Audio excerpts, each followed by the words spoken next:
everyone, today we're taking a look at this laptop holder and hub.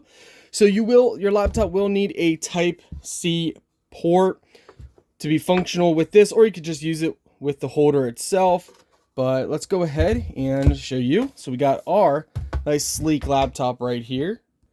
So I like this a lot. This is nice.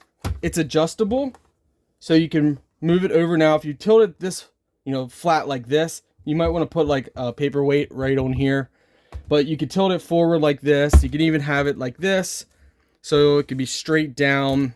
Here, let's show you guys. It's easier like this, but you can adjust it many different ways, like this, like this. You can have it flat down like this. Again, fully adjustable. And for the hub to work, you just simply plug it in to your Type-C port. It will go in like this, and it's that simple, easy to use.